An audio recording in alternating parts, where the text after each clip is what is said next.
ಒಂದು ಬಾಳೆಹಣ್ಣಿನ ಅಂಗಡಿ ನೋಡಿದೆ. ಆ ಬಾಳೆಹಣ್ಣಿನ ಅಂಗಡಿಯವನು ಬಾಳೆಹಣ್ಣು ಮಾರ್ತಾ ಇದ್ದಾನೆ. ಕೇಳಿದೆ ಕೆ ಜಿಗೆ ಎಷ್ಟು ಅಂತ. 50 ರೂಪಾಯಿ ಅಂತ ಹೇಳ್ದ ಅವನು. ಮನೆಯವ್ರಿಗೆ ಕೇಳಿದೆ, ಏನೇ ತಗೊಳ್ಳ, ಸುಮ್ಮನಿರಿ, ಮುಂದಕ್ಕೆ ಹೋಗುವ. ಸರಿ, ಇನ್ನೊಂದು ಅಂಗಡಿಗೆ ಹೋದೆ. ಅಲ್ಲೂ ಬಾಳೆಹಣ್ಣು ಇಟ್ಟಿದ್ದ. ಅವನ ಹತ್ರ ಕೇಳಿದೆ ಬಾಳೆಹಣ್ಣಿಗೆ ಎಷ್ಟು ಅಂತ. ಅವನು 30 ರೂಪಾಯಿ ಅಂತ ಹೇಳ್ದ. ಒಂದು ಅಂಗಡಿ ಆಚೆ ಈಚೆ ಇವನು ಬಾಳೆಹಣ್ಣು ಮಾರ್ತಾ ಇದ್ದಾನೆ 50 ರೂಪಾಯಿ. ಪಕ್ಕದಲ್ಲೇ ಇವನು ಅಂಗಡಿಯಲ್ಲಿ ಬಾಳೆಹಣ್ಣು ಮಾರ್ತಾ ಇದ್ದಾನೆ 30 ರೂಪಾಯಿ. ಇದು ಹೇಗೆ ನನಗೆ ಗೊತ್ತಾಗಲಿಲ್ಲ. ಒಂದು ನಿಮಿಷ ನೀನು ಇಲ್ಲೇ ಇರುವಂಥ ಹೆಣ್ತಿನ ಬಿಟ್ಟು ವಾಪಸ್ ಅವನು ಮೊದಲ ಅಂಗಡಿಗೆ ಹೋದೆ.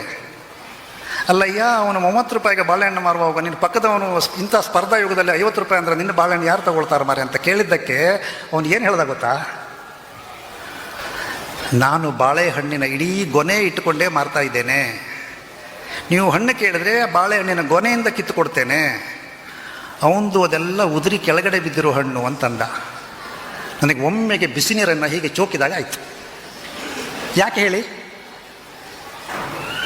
ಸಮಾಜದಲ್ಲಿ ಎಲ್ಲರ ಜೊತೆಗೆ ಇದ್ದರೆ ಬೆಲೆ ಜಾಸ್ತಿ. ಇಲ್ಲ, ನಾನು ನನ್ನ ಹೆಂಡತಿ ಮಕ್ಕಳು ಅಂಥೇಳಿ ನೀವು ಈ ಉದುರಿ ಹೋದ ಬಾಳೆಹಣ್ಣು ಥರ ಬೇರೆ ಬೇರೆ ಇದ್ದರೆ ಕೆ ಜಿಗೆ 30 ರೂಪಾಯಿ.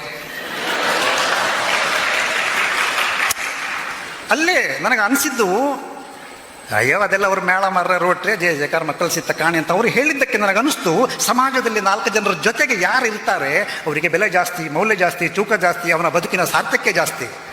ನಾನು ನನ್ನ ಹೆಂಡತಿ ಮಕ್ಕಳು ನನ್ನ ದುಡ್ಡು ಅಂದರೆ ಅದು ಅವನಿಗೆ, ಅವನ ಕಂಪೌಂಡಿಗೆ ಆಯಿತು, ಅವನ ಕೆಲಸದವರಿಗೆ ಆಯ್ತು ಅಲ್ವಾ? ಹಾಗಾಗಿ ಸಮಾಜದಲ್ಲಿ ಎಷ್ಟು ಸಾಧ್ಯವೋ ಬರೀ ಜೇಸಿ ಅಂತಲ್ಲ, ಸಾಧ್ಯ ಆದರೆ ನಿಮ್ಮೂರಿನ ದೇವಸ್ಥಾನದಲ್ಲಿ ಪಾಲ್ಗೊಳ್ಳಿ, ಶೈಕ್ಷಣಿಕ ಸಂಸ್ಥೆಯಲ್ಲಿ ಪಾಲ್ಗೊಳ್ಳಿ, ಒಂದು ವ್ಯಾವಹಾರಿಕ ಕಾನ್ಫರೆನ್ಸ್ ಇದ್ದರೆ ಅಲ್ಲಿ ಪಾಲ್ಗೊಳ್ಳಿ. ಎಲ್ಲ ಸಮಾಜದಲ್ಲಿ ನಾವು ಬೆರೆಯೋಣ.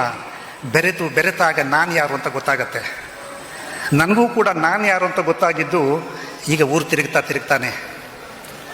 ನಾನು ಉಪ್ಪುಂದದಲ್ಲಿ ನನ್ನ ಮನೆಯಲ್ಲಿದ್ದಾಗ ನನ್ನ ಅಪ್ಪ ಅಮ್ಮ ನನಗೆ ಭಾಳ ಕೊಂಗಾಟ ಮಾಡ್ತಾಯಿದ್ರು. ತುಂಬ ನಾನೇ ಬಸ್ ಸ್ಟ್ಯಾಂಡಿಗೆ ಬಂದರೆ 10-15 ಜನ ಎಲ್ಲರೂ ಬಸ್ ಹತ್ತಲಿ ನಿಂತಿದ್ದಾರೆ, ಅವರಲ್ಲಿ ನಾನೊಬ್ಬ. ಹಾಗೆ ಕುಂದಾಪುರ ತಾಲೂಕಿಗೆ ಹೋದರೆ ಶಾಸ್ತ್ರಿ ಪಾರ್ಕಲ್ಲಿ 100 ಜನ, ನಾನೊಬ್ಬ.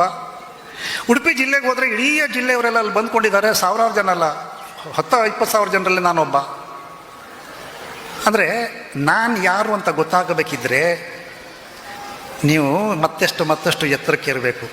ಆ ಎತ್ತರಕ್ಕೆ ಇರಿದಾಗ ನಿಮಗೆ ಪಕ್ಷಿ ನೋಟ ಎಲ್ಲ ಗೊತ್ತಾಗತ್ತೆ. ಹಾಗಾಗಿ ಹೇಳಿದೆ, ಸಮಾಜದೊಂದಿಗೆ ಬೆರೆತಾಗ ನಿಮ್ಮ ನ್ಯೂನತೆಗಳು ಅರ್ಥ ಆಗತ್ತೆ, ನಿಮ್ಮ ದೌರ್ಬಲ್ಯಗಳು ಅರ್ಥ ಆಗುತ್ತವೆ, ಅದನ್ನು ತಿದ್ದಿಕೊಳ್ಳಿಕ್ಕೆ ಅನುಕೂಲ ಆಗುತ್ತೆ. ಮನೆಯಲ್ಲಿ ಪೊಂಗಾಟವೇ, ನೀವಿಬ್ಬರೇ ಇದ್ದರೆ ಅವಳಿಗೆ ನೀವು ಅವಳಿಗೆ ಪ್ರೀತಿ ಮಾಡಿಕೊಂಡು ನೀವು ಲೈಫ್ ಸಕ್ಸಸ್ ಅನ್ಬೇಕೇ ಬಿಟ್ಟರೆ, ಹೊರಗಡೆ ಬಂದಾಗ 4 ಜನರ ಜೊತೆಗೆ ಅವರು ನಿಮಗೆ ಮಾನ್ಯತೆ ಮಾಡ್ತಾರಾ, ಮಾಡೋದಿಲ್ವಾ? ಯಾರು ಯಾರಿಗೆ ಮಾನ್ಯತೆ ಮಾಡ್ತಾರೆ ಅಂತ ಹೇಳಿದ್ರೆ, ಮೊದಲು ಪಾರದರ್ಶಕ ಬದುಕಿನವರಿಗೆ ಮಾನ್ಯತೆ ಮಾಡ್ತಾರೆ, ಅತ್ಯಂತ ಪ್ರಾಮಾಣಿಕರಿಗೆ ಮಾನ್ಯತೆಯನ್ನು ಮಾಡ್ತಾರೆ, ಪರಿಶುದ್ಧವಾದ ಮನಸ್ಸುಳ್ಳಂಥವರಿಗೆ ಪ್ರಾಮಾಣಿಕನ ಮಾಡ್ತಾರೆ, ನಿಸ್ವಾರ್ಥವಾಗಿ ಯಾರು ತ್ಯಾಗ ಸಹನೆಯಿಂದ 4 ಜನರ ಜೊತೆಗೆ ಬೆರೀತಾರೋ ಅವರನ್ನು ಮಾನ್ಯ ಮಾಡ್ತಾರೆ.